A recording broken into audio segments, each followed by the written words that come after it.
अडानी और अंबानी और बाबा रामदेव, उसको बाबा नहीं कहना चाहिए, डाकू रामदेव। वो मोदी उनका एक पिट्ठू है, एक डमी है, पीछे हिंदुस्तान को चलाने वाले कोपरेट घराने हैं वो अडानी बानी और बाबा रामदेव।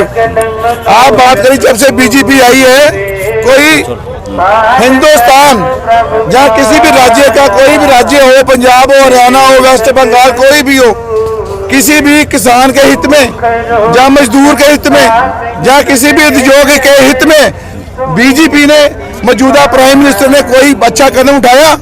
हमारा देश हिंदुस्तान वो अडानी बानी चला रहा है, मोदी नहीं चला रहा। ये जो कानून लागू किए गए हैं, ऑर्डिनेंस पास किए गए, अगर हम किसान अपने हकों की बात करें तो हम खालिस्तानी, अगर हमारी जरूरत पड़े, किसानों के बेटे वहां बॉर्डर पे हैं, पाकिस्तान के बॉर्डर पे, चीन के बॉर्डर पे, जब कोई मुसीबत पड़ती है हिंदुस्तान पे तो हमारे किसानों के बेटे, पंजाब के बेटे, राजस्थान के बेटे, पश्चिम बंगाल के बेटे वहां पे युद्ध करते हैं, लड़ते हैं, मरते हैं, और जब वो शहीद हो जाते हैं उनको एक मेडल दे दिया जाता है कि शहीद हो गए।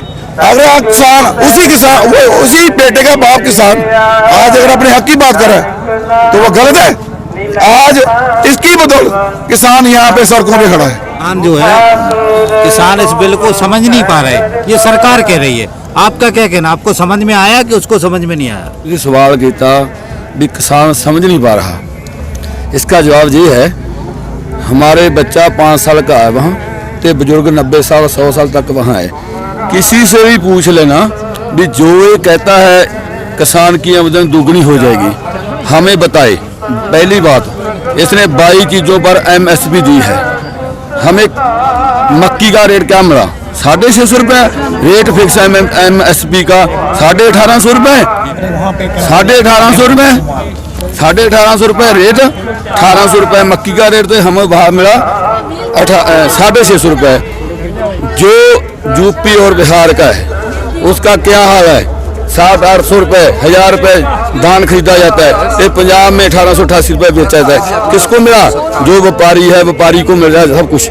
जो अडानी बानी है उसका कभी भी हम नहीं होने देंगे पास। जो काले कानून है रद्द करा कर जाएगा। हमारा किरदार है, पहले आपको पता ही है, सिखों का भी किरदार है। इसके साथ पहले सिख नहीं, किसान बेटे हैं, पहले सिख भी हैं, गुरु गोविंद सिंह के बेटे हैं।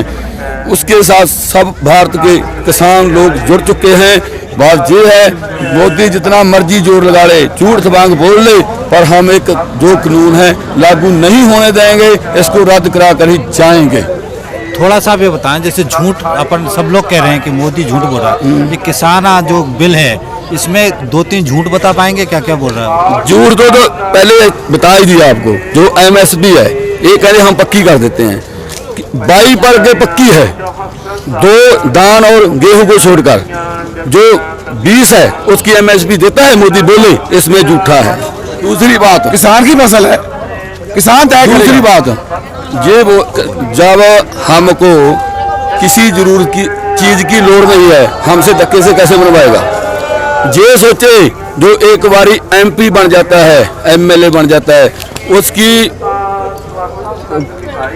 पेंशन लग जाती है, क्या उसके बाप का राज है? हम किसानों के, इसने अभी पिछले दहाके में इसने अपनी तनख्वाह बढ़ाई, आपको पता होना चाहिए। क्या किसान का नहीं बढ़ना चाहिए? हम स्वामीनाथन की रिपोर्ट मांगते हैं, क्यों नहीं लागू करते?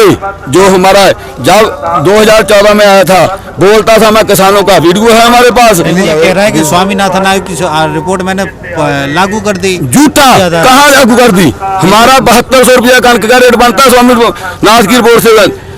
बताइए कैसे झूठ बोलता है? वे लोग जो भी काम करता है झूठ बोलता है, झूठा है। कभी दाढ़ी रख ली, कभी कटा ली, ये सिख नहीं बन सकता।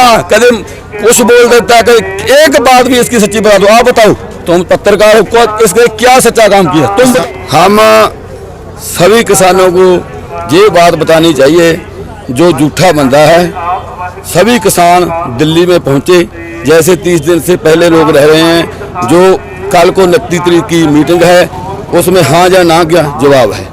उसके बाद जो हमारी जथेबंदियाँ ऐलान करेंगी, हम उसके साथ हैं, पीछे हटने वाले नहीं हैं। ऐसी गुरु गोविंद सिंह के बेटे हैं, अपना हक लेकर जाएंगे। सभी भारत के किसानों को हम ये कह रहे हैं भी एक एक घर का एक किसान जरूर दिल्ली में पहुंचे, आकर देखे। जो इसका झूठा मीडिया दिखा रहा है, कभी किसी को खरीदकार ले आता है, ये किसान हमारे हक में है, बताए कैसे हक में?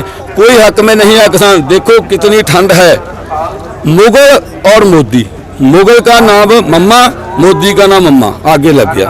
उसने भी इस ठंड में क्या अत्याचार, जो शहीदों के दिन चल रहे हैं वहाँ अत्याचार किया। आप एक अत्याचारी है। साढ़े बुजुर्ग कितने कितने ठंड में शहीद हो गए वहाँ। बाबा राम सिंह जी, बाबा राम सिंह, सॉरी गलती से बोला, बाबा राम सिंह जी, उसने जो अपनी जेब में डाला था लिखकर, ठीक है ना, उसमें सरकार का दोष लिखा उसने भी, हमको देखा नहीं गया। इस कारण किसानों की हालत ना देखी गई। मैं इस कारण अपना बलिदान दे रहा हूँ, ठीक है ना। दूसरी बात, जब किसी गांव में कोई बात हो जाती है और लेकर जेब में लेकर उस पर पर्चा 302 का पर्चा दर्द हो जाता है। इस पर क्यों नहीं होता? इस पर पर्चा दर्द होना चाहिए। अडानी, अंबानी, तोमर पर, प्रधानमंत्री पर, जो इसके जितने भी हैं इस पर पर्चे दर्ज होने चाहिए। जितने हमारे किसान शहीद हुए, बाबा राम सिंह जी जो वो भी उसने लिखा है, वो तो सबूत है ना, सबूत के पास उसके पर्चे दर्ज होने चाहिए। बाकी लास्ट में बेनती है किसानों को, जल्दी तो जल्दी दिल्ली में पहुंचो।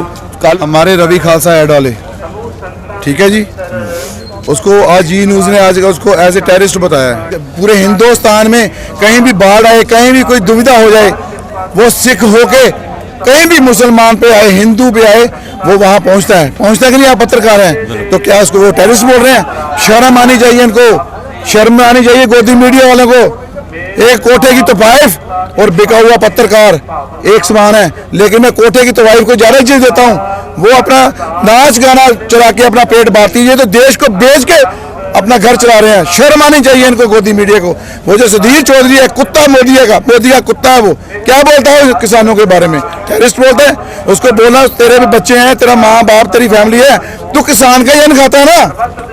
क्या डानी बानी बीच के खाता है? डानी बानी के पैसे तूने 22,000 करोड़ में मीडिया बिका हुआ है डानी बानी के पास। शर्म आनी है। Shem Shem.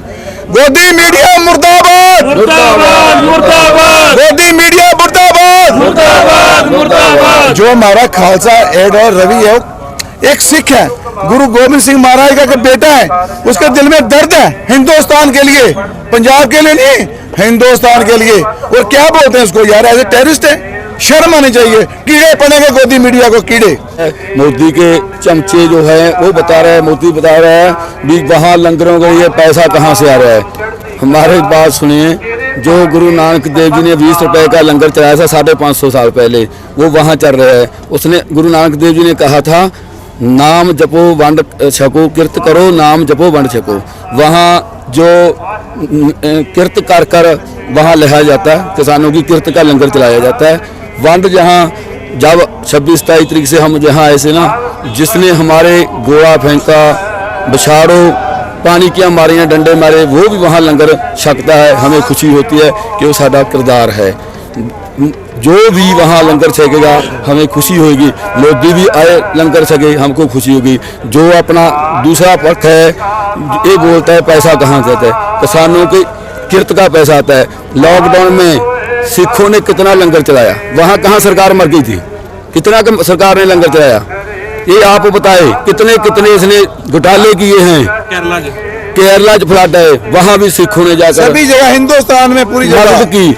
हमारा फर्ज है, हमारे गुरु ने बताया है, जहाँ कोई किसी पर कष्ट आता है उसको इतिहास गवाह है, हमारे सिखों का इतिहास गवाह है। इतिहास बाबर आया था, बाबर, गुरु नानक पातशाह ने उसको जाबर का नाम दिया। अहमद शाह अब्दाली आया, जहांगीर आया, औरंगजेब आया, वो रोज 1.25 मन जनेऊ निकाल के रोटी खाता था। तब हिंदू कहाँ थे? जब यहीं दिल्ली में धन श्री गुरु तेग बहादुर जी ने हिंदुओं के लिए अपना सिर दिया, तब कहाँ थे? तब हम टेररिस्ट नहीं थे। आज हमने अपने हकों की बात किया। ये शर्म आनी चाहिए, थोड़ी शर्म करो मोदी साहब, थोड़ी शर्म करो। थोड़ा आपका जमीर है तो थोड़ी शर्म करो। गोदी मीडिया तुम भी शर्म करो। इन सिखों की वजह से हिंदुस्तान का वजूद है। अगर दशमेश ना होता तो हिंदुस्तान का कुछ वजूद कुछ और होता, सभी मुसलमान होते, सुन्नत होती सबकी। ये सिखों की वजह से है। सिखों का मतलब ये नहीं हम है, मतलब ये कि यार हम आपसे अपने हक मांग रहे हैं, हम अपने हक में नहीं मांग सकते। कमाल है। मीडिया है वो वहाँ से लेकर जाता है, इंटरव्यू लेता है, कभी कोई बात ऐसी वैसी हो जाती है वो दिखा देता है, जो सही बोलता है उसको कभी नहीं दिखाते। मेरा नाम हरजिंदर सिंह है, हम अमृतसर से। जी। आपका नाम क्या है? मनजिंदर सिंह, आप कहाँ से? मानसा से। मानसा। आपका नाम क्या है?